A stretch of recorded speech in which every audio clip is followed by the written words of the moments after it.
something very strange is happening inside the Golden State Warriors. And it starts with their head coach contradicting a medical diagnosis on live radio. Chapter 1. Steve Kerr told two completely different stories in 48 hours. Strange shit is happening in Golden State right now, and the strangest part of the whole situation is not the trade, not the injury, not even the performance. It is the fact that the head coach of the Golden State Warriors apparently does not know what illness his own player has. Or he does know, and he is choosing to say otherwise. Both options are bad. Let us figure out which one it actually is. Chapter 2. The trade that made sense on paper and nowhere else. At the trade deadline, the Warriors sent Jonathan Kuminga to Atlanta and received Kristaps Porzingis in return. On the surface, in the abstract world where players are healthy and front offices make rational decisions, this trade has a certain logic to it. Porzingis, when he is on the floor, is still legitimately one of the most unique players in the entire league. A 7-footer who can step out and shoot threes, protect the rim, operate in the post, and space the floor at an elite level simultaneously. On paper, next to Steph Curry and Jimmy Butler, that skill set is almost perfectly complementary. An offense designed around Steph's gravity with Porzingis stretching defenses vertically and horizontally. Genuinely interesting to think about. The problem is we are not living in that abstract world. We are living in the real one, where Kristaps Porzingis has played 17 minutes across 20 games since arriving in Golden State. For the mathematically disinclined, that works out to less than 1 minute per game. You could get more meaningful production by just leaving the spot empty and letting the other 4 guys figure it out. Meanwhile,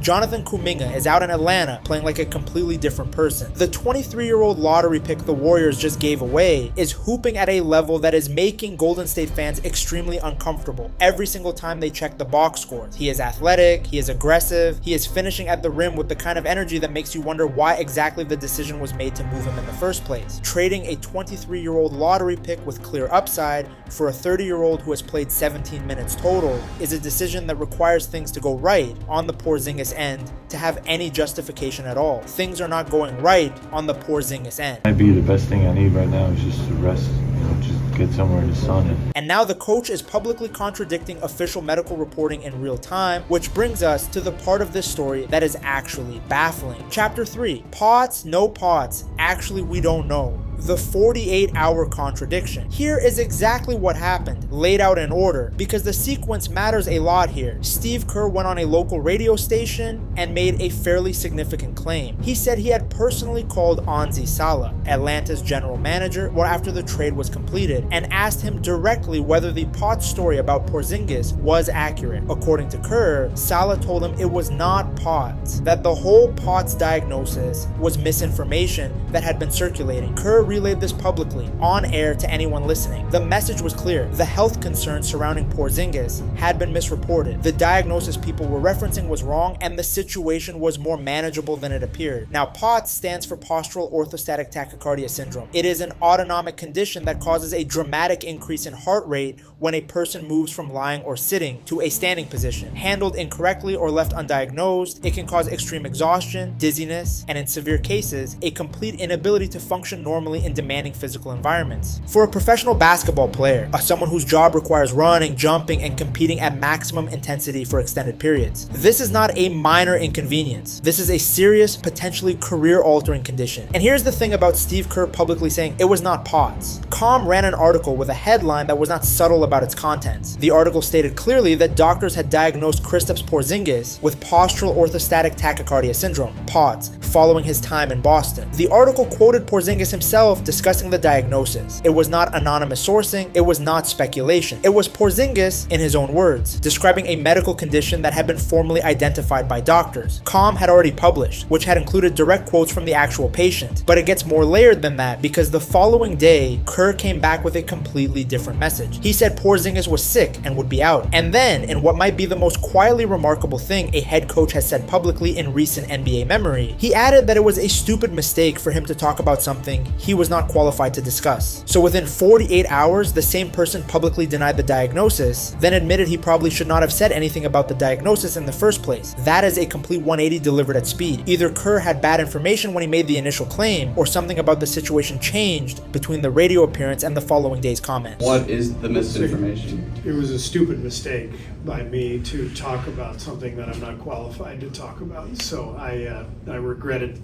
Either way, the net result is that the head coach of the Golden State Warriors has now publicly stated on 2 separate occasions 2 contradictory things about what is wrong with one of his own players. Chapter 4. Anzi Salah and the information that doesn't add up. Here is where the whole thing gets even more complicated, because the source of Kerr's original claim matters enormously. Kerr said he got the information from Anzi Salah, Atlanta's general manager, the person who, according to Kerr, told him point blank that the Potts story was not accurate, that it was misinformation. Now, Anzi Salah is not some random voice from outside the organization. Before becoming Atlanta's GM, he spent multiple years working for the Golden State Warriors themselves as vice president of basketball strategy. This is someone Kerr knows personally, someone Kerr has a genuine working relationship with, built over years of shared history within the same organization. So when Kerr called him after the trade and asked about Porzingis, this was not a cold call to a stranger. This was a trusted former colleague. And according to Kerr, that trusted former colleague told him the Potts diagnosis was incorrect, with quotes directly from Porzingis. So now we have a situation where either Salah told Kerr something that directly contradicts what Porzingis himself said publicly, or Kerr misunderstood what Salah told him, or something else entirely is going on that none of us have complete visibility into. The most charitable explanation is a genuine miscommunication somewhere in that phone call. Medical information is complicated, terminology gets muddled in conversation, and it is possible that what Salah actually said and what Kerr understood him to say were two different things. That happens. Language is imprecise, especially when discussing medical diagnoses that most people without clinical backgrounds are not fully equipped to discuss accurately, which to his credit is essentially what Kerr admitted the following day when he acknowledged he should not have been speaking publicly about things outside his area of expertise. The less charitable explanation is that someone in this chain of communication was not being fully transparent. And if that is true, the question becomes who and why. Because Salah telling an old friend and former colleague that a player's previously reported diagnosis was incorrect, while that same diagnosis had been publicly confirmed by the player himself, would be a fairly significant act of deliberate misdirection. This is either a massive communication breakdown or some shit that runs a lot deeper than a simple radio interview. Chapter 5. What Potts actually does to a human being and why this matters. So to understand why the Porzingis situation is genuinely concerning, beyond just the basketball implications, it helps to understand what Potis actually does to the people who live with it. Porzingis described it himself during the offseason. He said it hit him like a truck. The breathing was not right. He did everything he possibly could to feel as good as he could, but his engine was not running the way he needed it to. That is not the language of someone dealing with a minor setback or a manageable chronic condition that can be easily worked around with the right treatment plan. That is the language of someone who experienced something genuinely alarming and physically overwhelming. For people outside professional athletics who have dealt with Potts and spoken publicly about it, the consistent theme is how debilitating the condition can be on a daily basis, not just during physical exertion, but during ordinary life. Standing up from a chair, walking across a room. Activities that healthy people perform without any conscious thought can become genuinely difficult when the autonomic nervous system is not regulating heart rate properly in response to positional changes. Patients complain that when they stand up for a prolonged period of time, they feel very uncomfortable with dizziness, palpitation,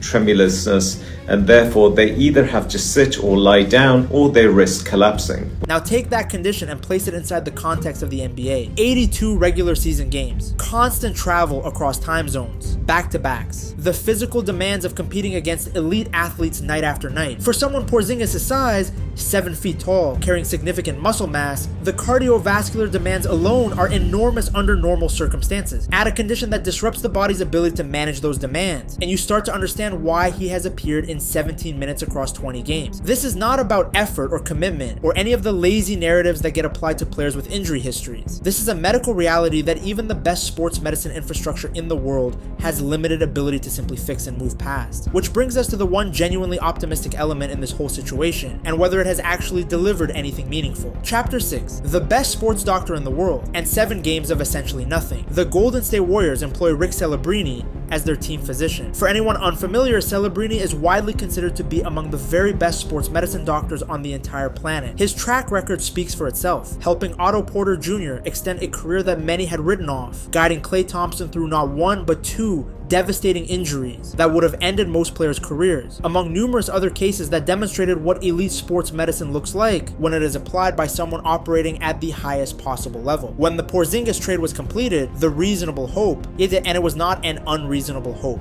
given who was on the Warriors medical staff, was that if anyone in professional basketball had the tools and knowledge to get to the bottom of the Porzingis situation and find a path toward consistent availability, it was Celebrini. The Warriors, of all organizations, had the medical resources to potentially make this work in a way that other teams had not managed to. Demands of our work and they're doing their, I think the exposures that they had were really positive and impactful. 7 games into the Porzingis era in Golden State, 17 minutes played, 1 missed game already. The gap between what the optimistic version of this trade was supposed to look like and what it currently looks like is significant enough to drive a truck through. And the frustrating thing, genuinely frustrating from a basketball perspective, says that the skill set is still there when he does play. The numbers in his limited appearances are actually quite good, averaging around 17 points, 5 rebounds, and over a block per game in 24 minutes. His impact metrics when he is on the floor have been positive. The fit with Steph Curry is real. The spacing he provides, the rim protection, the ability to operate as a credible offensive threat from multiple areas of the floor.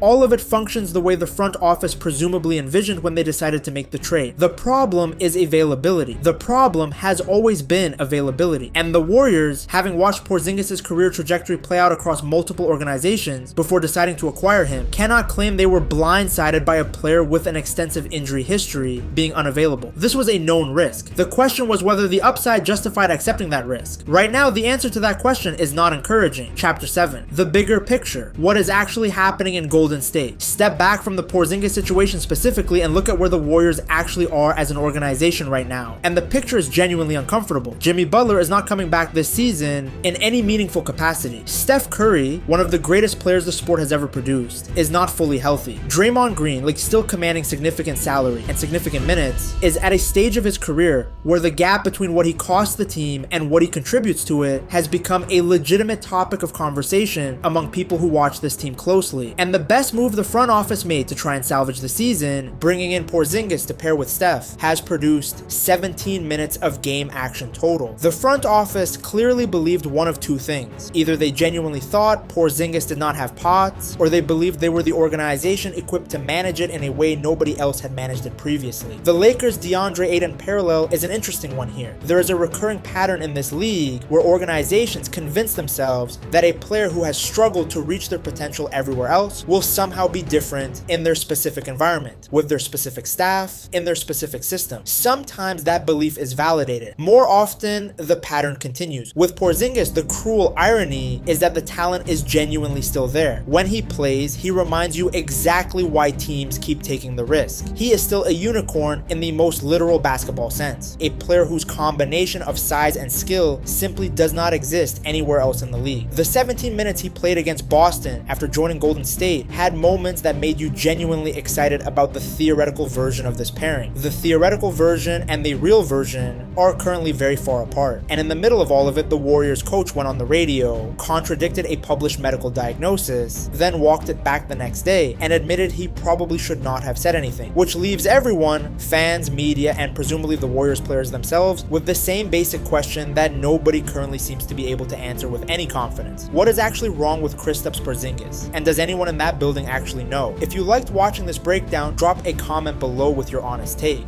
Was this trade a disaster from day one, or is there still a version of this that works if Porzingis ever gets and stays healthy? Hit the like button, subscribe, and keep watching because the Golden State situation is going to keep developing in ways that are very difficult to predict right now.